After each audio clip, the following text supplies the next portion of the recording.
Hello बच्चों, कैसे हैं आप लोग। आशा करती हूँ कि आप सभी अच्छे होंगे। बच्चों, शुरू करते हैं आज का अध्याय अविकारी शब्द। हमने पढ़ा है कि संज्ञा, सर्वनाम, विशेषण व क्रिया आदि विकारी शब्दों पर लिंग, वचन व कारक का प्रभाव पड़ता है, परंतु कुछ शब्द ऐसे भी हैं जिन पर लिंग, वचन, कारक व काल आदि का प्रभाव नहीं पड़ता। ऐसे शब्दों को अविकारी कहा जाता है। इन्हें अव्यय भी कहते हैं। इसका शाब्दिक अर्थ है ऐसा शब्द जो व्यय नहीं होता। जैसे लड़का दिन भर पढ़ता है, लिंग। लड़की दिन भर पढ़ती है, लिंग। लड़कियां आज बगीचे में जाएंगे, वचन। पापा को आज कानपुर जाना है, कारक। तो यहाँ पर बच्चों इन वाक्यों में दिन भर अथवा आज पर लिंग, वचन या कारक का कोई प्रभाव नहीं पड़ा है, अतः ये अविकारी शब्द हैं। विकारी का मतलब तो होता है कि परिवर्तन, और अविकारी का मतलब होता है कोई परिवर्तन ना होना। तो अविकारी शब्द की परिभाषा है लिंग, वचन, कारक व काल से अप्रभावित रहने वाले शब्द ही अव्यय कहलाते हैं या फिर अविकारी शब्द कहलाते हैं। आइए जानते हैं अविकारी शब्दों के भेद। अविकारी शब्द निम्नलिखित 5 प्रकार के हैं: क्रिया विशेषण, संबंध बोधक, समुच्चय बोधक, विस्मयादि बोधक और निपात। आइए एक एक करके इन सभी के बारे में पढ़ें। पहला है क्रिया विशेषण। वे अव्यय शब्द जो क्रिया की विशेषता बताते हैं उन्हें क्रिया विशेषण कहते हैं। जैसे हिरन तेज दौड़ता है, वह अभी अभी गया, वह प्रतिदिन आता है। इन वाक्यों में तेज, अभी अभी और प्रतिदिन क्रिया विशेषण शब्द हैं, क्योंकि ये दौड़ता है, गया और आता है क्रियाओं की विशेषता बता रहे हैं। क्रिया विशेषण के भी बच्चों भेद होते हैं, तो आइए जानते हैं। क्रिया विशेषण के 4 भेद होते हैं: रीतिवाचक क्रिया विशेषण, स्थानवाचक क्रिया विशेषण, कालवाचक क्रिया विशेषण और परिमाणवाचक क्रिया विशेषण।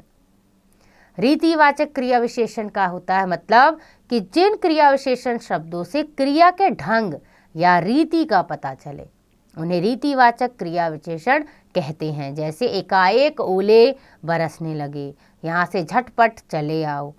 आराधना मधुर गाती है। इन वाक्यों में दिए गए रंगीन शब्दों में क्रिया की रीति का पता चल रहा है, अतः ये रंगीन शब्द रीतिवाचक क्रिया विशेषण है।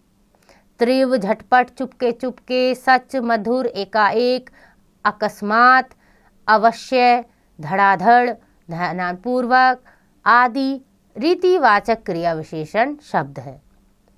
दूसरा है स्थानवाचक क्रिया विशेषण। जिन क्रिया विशेषण शब्दों से क्रिया के होने का स्थान का पता चलता है कि यह कहाँ पर है उन्हें स्थानवाचक क्रिया विशेषण कहते हैं। जैसे राम इधर नहीं आया, बाहर जाकर खेलो, भीतर कोई है। इन वाक्यों में इधर, बाहर और भीतर शब्द क्रिया के स्थान की विशेषता प्रकट कर रहे हैं, अतः ये शब्द स्थानवाचक क्रिया विशेषण है। समीप, यहाँ, वहाँ, उधर, इस ओर, आगे, पीछे आदि स्थानवाचक क्रिया विशेषण शब्द है। तीसरा है कालवाचक क्रिया विशेषण।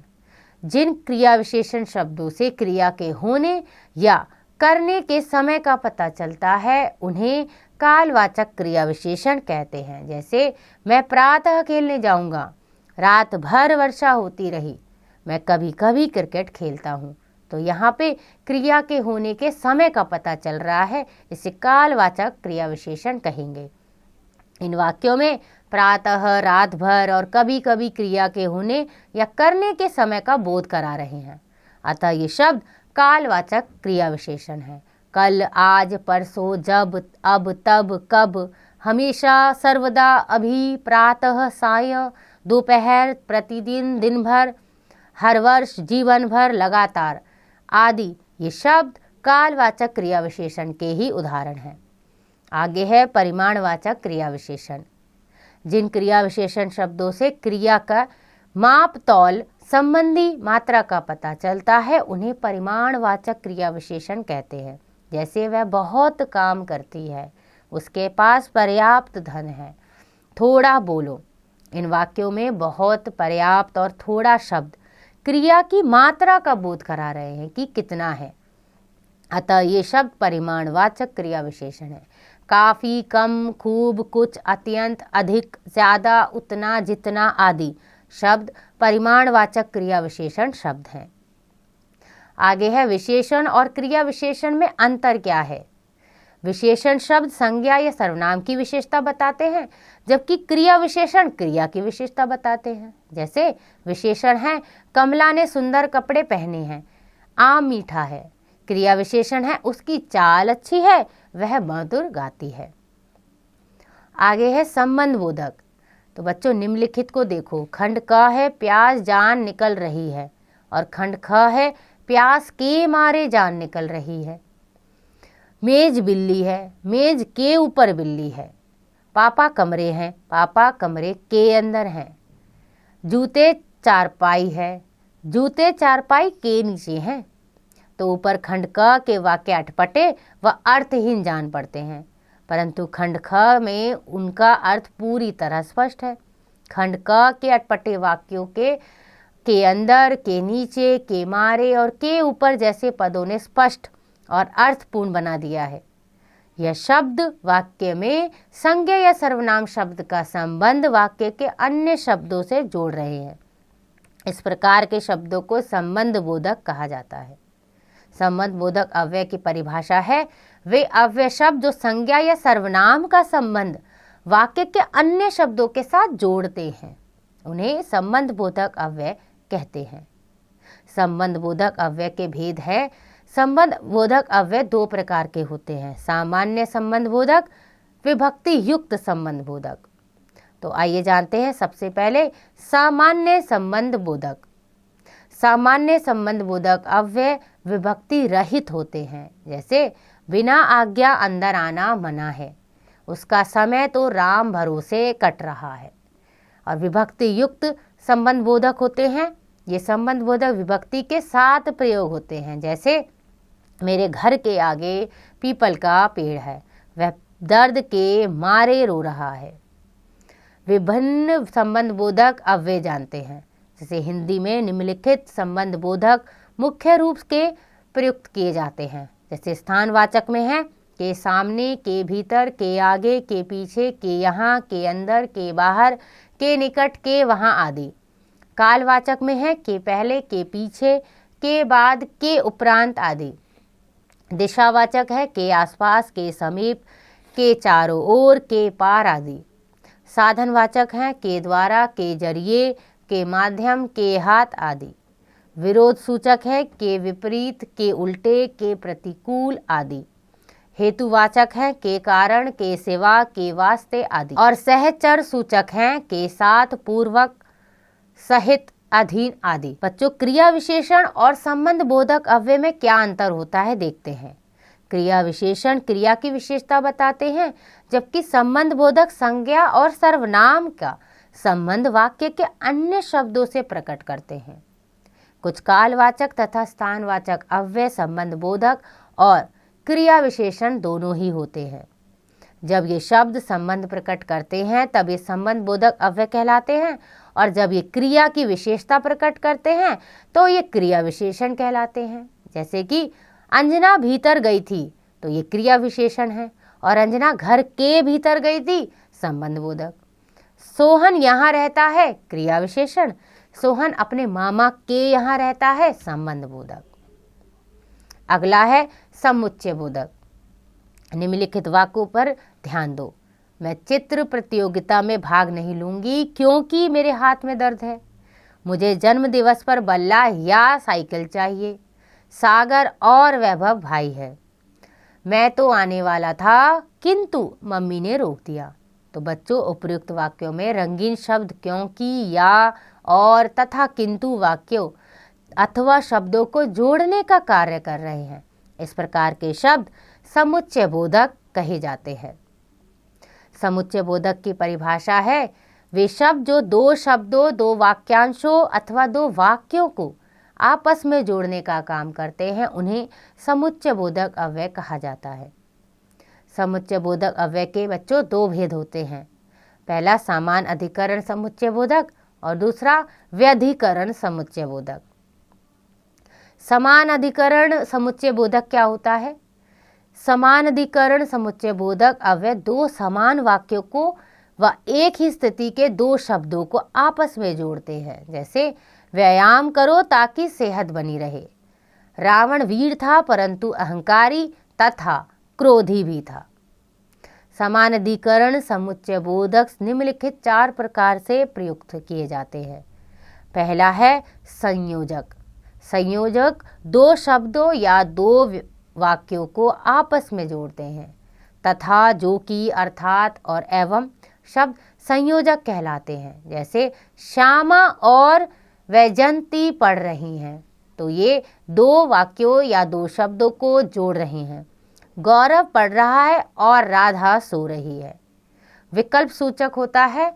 विकल्प सूचक शब्द दो शब्दों या वाक्यों में विकल्प बताते हैं। या, अथवा, व, चाहे शब्द विकल्प सूचक कहलाते हैं। जैसे पुस्तक पढ़ो या सो जाओ, चाहे गेंद ले लो चाहे बल्ला। विरोध दर्शक हैं। ये दो वाक्यों में विरोध दर्शाते हैं। जैसे किंतु, लेकिन, परंतु, पर, बल्कि, अपितु शब्द विरोध दर्शक कहलाते हैं। जैसे रवि तो आ गया परंतु राजू नहीं आया। मैंने तो बुलाया था पर वह आ न सका। आगे है परिणाम दर्शक, यानी परिणाम दर्शक दो वाक्यों में कारण और परिणाम बताते हैं।